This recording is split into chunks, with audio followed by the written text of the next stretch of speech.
आज के इस गरिमामयी कार्यक्रम में मेरे साथ मंच पर उपस्थित श्री अजीत डोभाल, राष्ट्रीय सुरक्षा सलाहकार, श्री नित्यानंद राय जी, MOS होम, श्री अजय कुमार भल्ला जी, श्री दिनकर गुप्ता जी, DG NIA और कॉन्फ्रेंस में आए हुए सारे डेलीगेट्स। भारत की आज़ादी के अमृत महोत्सव के अवसर पर नई दिल्ली में आयोजित नो मनी फॉर टेरर के तीसरे मंत्री स्तरीय सम्मेलन के समापन सत्र को संबोधित करते हुए मुझे बहुत हर्ष और प्रसन्नता हो रही है। सबसे पहले मैं दुनिया के कोने कोने से आए विभिन्न देशों तथा मल्टीलेटरल संगठनों के प्रतिनिधिमंडलों को अपनी सहभागिता के लिए धन्यवाद देता हूं। इन 2 दिनों के दौरान प्रतिनिधियों ने टेरर फाइनेंसिंग में उभरते ट्रेंड्स, नई इमर्जिंग फाइनेंशियल टेक्नोलॉजी का दुरुपयोग तथा टेरर फाइनेंसिंग के क्षेत्र में अंतर्राष्ट्रीय सहयोग, ये 3 विषय पर विचार विमर्श किया ताकि प्रभावी रूप से नो मनी फॉर टेरर का हमारा उद्देश्य सफल हो पाए। इस चर्चा को आने वाले दिनों में हमें एक वर्केबल रणनीति की सोच में ढालना होगा, जिससे हमें निश्चित ही ये लड़ाई लड़ने में मदद होगी। सहभागी देशों और संगठनों के लिए CFT वर्तमान अंतर्राष्ट्रीय व्यवस्था की प्रभावशीलता तथा उभरती चुनौतियों के समाधान पर विचार विमर्श करने के लिए ये विश्व का सबसे महत्वपूर्ण मंच है। टेररिज्म ने आज एक ऐसा विकराल स्वरूप धारण किया है जिसका प्रभाव हर स्तर पर हमें दिखाई पड़ता है। मेरा स्पष्ट मानना है कि टेररिज्म लोकतंत्र, मानव अधिकार, आर्थिक प्रगति और विश्व शांति के खिलाफ सबसे बड़ा नासूर है, जिसे हमें जीतने नहीं देना है। कोई भी एक देश या कोई भी संगठन चाहे कितना भी शक्तिशाली क्यों न हो, वो टेररिज्म को अकेला नहीं हरा सकता, परास्त नहीं कर सकता। अंतर्राष्ट्रीय समुदाय को लगातार इस जटिल और बॉर्डरलेस खतरे के खिलाफ कंधे से कंधा मिलाकर चलना होगा। पिछले कुछ दशकों में भारत ने टेररिज्म के सभी रूपों सहित कई चुनौतियों का सफलतापूर्वक सामना किया है। टेररिज्म के खिलाफ जीरो टॉलरेंस की नीति, काउंटर टेरर कानूनों के मजबूत फ्रेमवर्क तथा एजेंसियों के सशक्तिकरण के कारण भारत में टेररिज्म के कारण होने वाली घटनाओं में उल्लेखनीय कमी आई है तथा टेररिज्म के मामलों में सख्त सजा दिलाने में भी प्रशासन को सफलता हासिल हुई है। इन्वेस्टिगेशन को विज्ञान और तकनीक से लैस करने के उद्देश्य से फोरेंसिक साइंस को भारत में विशेष बढ़ावा दिया जा रहा है। इस दिशा में प्रधानमंत्री नरेंद्र मोदी जी की कल्पना से दुनिया के पहले नेशनल फोरेंसिक साइंस यूनिवर्सिटी की स्थापना की गई है। भारत सरकार ने यह भी तय किया है कि टेररिज्म, नारकोटिक्स और आर्थिक अपराधों जैसे अपराधों पर राष्ट्रीय और अंतर्राष्ट्रीय डेटाबेस विकसित किया जाएगा। साइबर अपराध का व्यापक तरीके से मुकाबला करने के लिए भारत सरकार ने भारतीय साइबर अपराध समन्वय केंद्र की स्थापना की है। ये प्रयोग अपने आप में बहुत सफल रहा है। मैं प्रधानमंत्री मोदी जी के संकल्प को यहाँ पर फिर से एक बार दोहराना चाहूँगा। भारत काउंटर टेररिज्म और CFT के लिए अंतर्राष्ट्रीय सहयोग का केंद्र बिंदु बनेगा, ये सुनिश्चित है। हम टेररिज्म के सभी रूपों के खिलाफ एक प्रभावी, दीर्घकालिक और ठोस लड़ाई के बिना भयमुक्त समाज, भयमुक्त दुनिया का अस्तित्व सोच ही नहीं सकते हैं। हमारे राष्ट्र के नागरिकों ने नेतृत्व पर सबसे बड़ी जिम्मेदारी सौंपी है उनकी सुरक्षा की, और हमारा ये कर्तव्य है कि इस जिम्मेदारी की कसौटी पर हम खरे उतरे।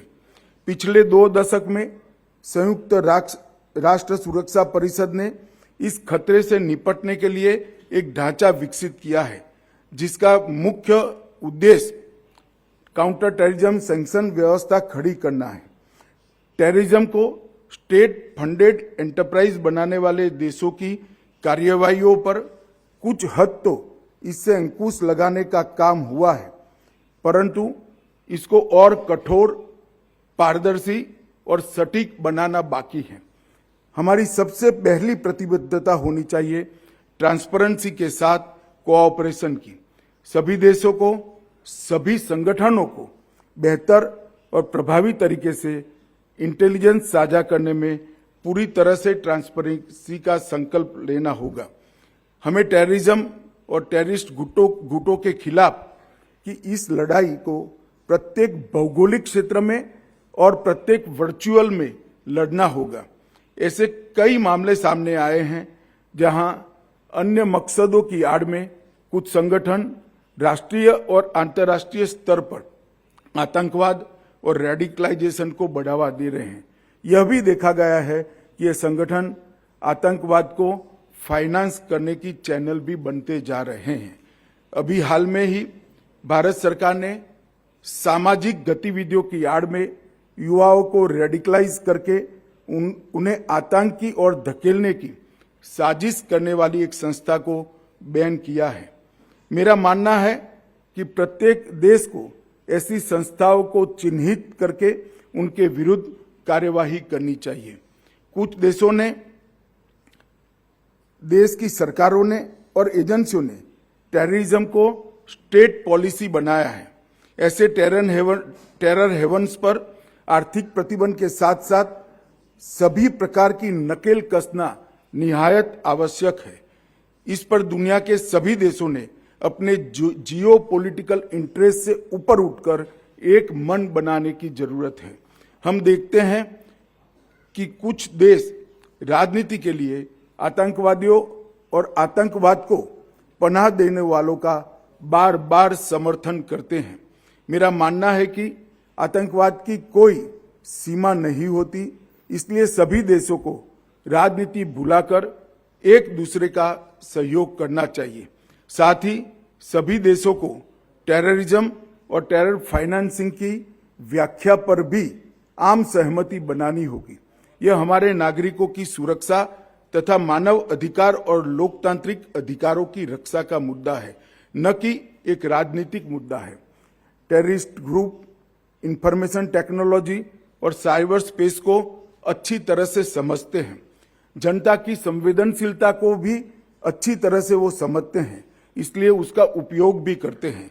आज साइबर स्पेस टेररिज्म के खिलाफ लड़ाई का एक प्रमुख युद्ध का मैदान बना है। वेपन टेक्नोलॉजी में भी बहुत परिवर्तन हुआ है। 21वीं सदी की लिथल टेक्नोलॉजी और ड्रोन टेक्नोलॉजी अब आतंकवादियों के पास भी उपलब्ध है। टेररिस्ट तथा टेररिस्ट ग्रुप की नारकोटिक्स जैसे संगठित अपराधों के साथ बढ़ते लिंक्स, क्रिप्टोकरेंसी तथा हवाला और टेरर फाइनेंसिंग की संभावनाओं को कई गुना बढ़ा देते हैं। इस सम्मेलन का मुख्य उद्देश्य यही है कि टेररिज्म और टेरर फाइनेंसिंग की सभी चैनलों की हम पहचान करें। टेरर फाइनेंसिंग के खिलाफ एक प्रैक्टिकल तथा वर्केबल रोड मैप बनाया जाए।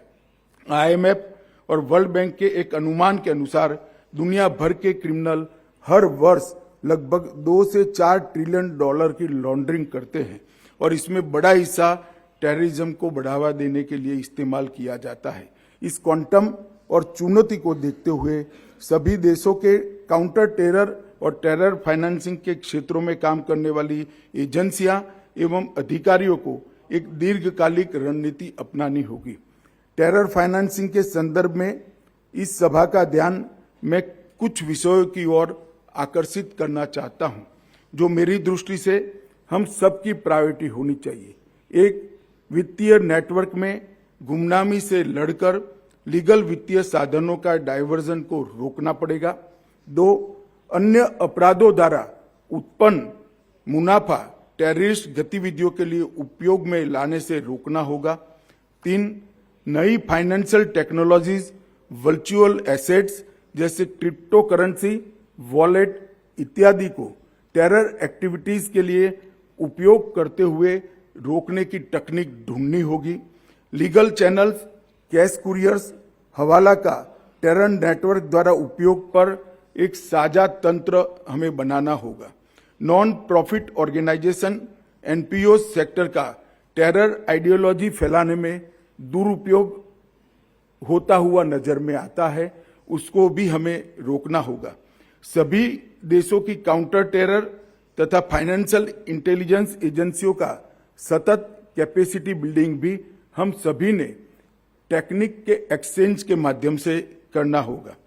टेरर फाइनेंसिंग के सभी चरणों जैसे आतंकवादियों द्वारा फंड जनरेट करना, फंड का मूवमेंट करना, अन्य अपराधों के माध्यम से लेयरिंग करना तथा अंत में टेररिस्ट गतिविधियों के लिए इसका उपयोग करना, इस प्रत्येक स्टेज पर हमें नकेल कसनी होगी।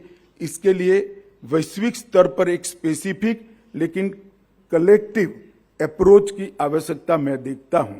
सभी देशों को financial action task force FATF द्वारा सेट किए गए स्टैंडर्ड्स और रिकमेंडेशन को केवल कागज पर नहीं बल्कि स्पिरिट में इंप्लीमेंट करना होगा। मेरा ये मानना है कि टेररिज्म के वित्त पोषण का मुकाबला करने के लिए हमारा दृष्टिकोण 5 स्तंभों पर आधारित होना चाहिए। एक व्यापक मॉनिटरिंग फ्रेमवर्क स्थापित करना जिसमें सभी इंटेलिजेंस तथा इन्वेस्टिगेशन एजेंसियों में कोऑपरेशन, कोऑर्डिनेशन तथा कोलैबोरेशन हो पाए। दूसरा, ट्रेस, टारगेट और टर्मिनेट की स्ट्रेटेजी उसे निम्न स्तरीय आर्थिक अपराध से लेकर संगठित आर्थिक अपराध तक अपनानी होगी। 3, टेरर फाइनेंस के संबंधित लीगल स्ट्रक्चर को मजबूत करना और उसमें एक रूपता लाना बहुत जरूरी है। 4, नेक्स्ट जनरेशन टेक्नोलॉजी के दुरुपयोग के खिलाफ एक मजबूत टेक्निकल तंत्र हमें विकसित करना होगा। और 5, एसेट रिकवरी के लिए कानूनी और नियामक ढांचे को मजबूत करना भी बहुत जरूरी है। टेररिज्म को सपोर्ट करने वाले बॉर्डरलेस फाइनेंस मूवमेंट को रोकने के लिए हमें भी बियॉन्ड बॉर्डर कोऑपरेशन के अप्रोच को स्वीकारना होगा, तभी ये मंच अपने उद्देश्य में सफल हो पाएगा। अंत में मैं पुनः टेररिज्म और टेरर फाइनेंसिंग के खिलाफ भारत की तरफ से अपनी प्रतिबद्धता दोहराना चाहूंगा। प्रधानमंत्री श्री नरेंद्र मोदी जी के नेतृत्व में भारत टेरर फाइनेंसिंग के सभी रूपों जैसे money laundering, digital financial platform का दुरुपयोग, हवाला सभी से निपटने के लिए सभी देशों के साथ काम करने के लिए प्रतिबद्ध है। इस सम्मेलन के विचार विमर्श के दौरान भारत ने आतंकवाद के वित्त पोषण का मुकाबला करने पर निरंतर वैश्विक फोकस बनाए रखने के लिए NMFT के इस विशिष्ट पहल की स्थायित्व की आवश्यकता को महसूस किया है। अब स्थायी सचिवालय स्थापित करने का समय आ गया है। इस दिशा में आगे बढ़ते हुए थोड़ी देर में ही जारी किए जा रहे 4 स्टेटमेंट में भारत में एक स्थायी सचिवालय स्थापित करने का प्रस्ताव शामिल है। इस विषय पर शीघ्र ही सभी प्रतिभागियों के बहुमूल्य टिप्पणियां प्राप्त करने के लिए एक डिस्कशन पेपर सर्कुलेट किया जाएगा। मेजबान देश की ओर से मैं नई दिल्ली में आयोजित इस नो मनी फॉर टेरर सम्मेलन में भाग लेने के लिए सभी देशों और संगठन के प्रतिनिधिमंडलों का मन से धन्यवाद करता हूं। मैं आप सबकी सुखद और सुरक्षित स्वदेश वापसी की मंगल कामना के साथ मेरी बात को समाप्त करता हूं। वंदे मातरम।